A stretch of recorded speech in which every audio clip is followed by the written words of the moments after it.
let's move on now to the US, where Donald Trump's ongoing feud with Harvard is quite entertaining. Initially, it was all around getting them to take stronger action on anti-Semitism, but now his crackdown on Harvard's international students has expanded to Chinese international students as well. Now, it has been noted in an article that the Harvard University is such a popular university for the Chinese Communist Party to send its officials, its rising political stars to.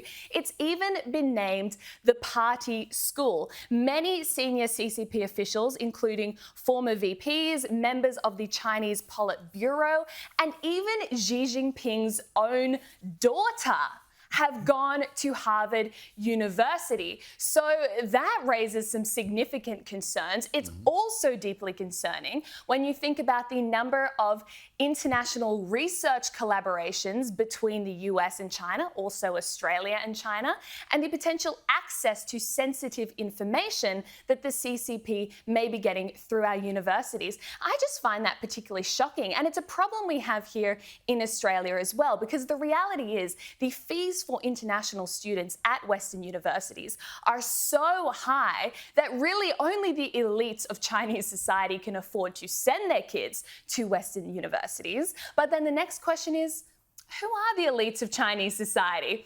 Chances are at some point you've either had to be a member of the CCP to advance in your political career, in your business career, or at least not critical. And so I think Donald Trump's efforts to root out CCP influence and infiltration on US university campuses is very welcome. I just wonder if our government here in Australia would ever have the guts to do the same thing. Well, it's a really good question. Let's have a listen to Homeland Security Secretary Kristi Noem talking about what the Trump administration is so upset about, particularly with regards to Harvard.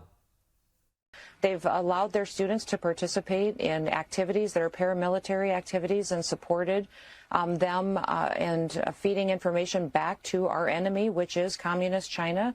In fact, even the leader, Xi Jinping of China's daughter, has a degree from Harvard. And hundreds of thousands of these foreign students have come into our country. And our universities have facilitated it because they pay full tuition. They've taken away opportunities from our American students.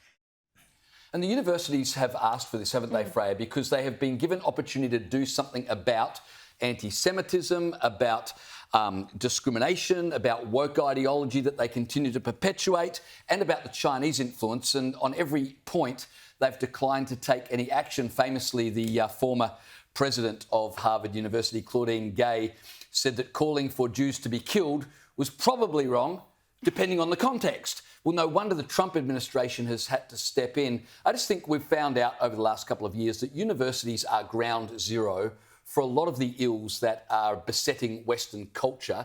And sure, it's going to cost universities, it's going to cost business, it's going to cost reputation for Trump to take the action he's taking.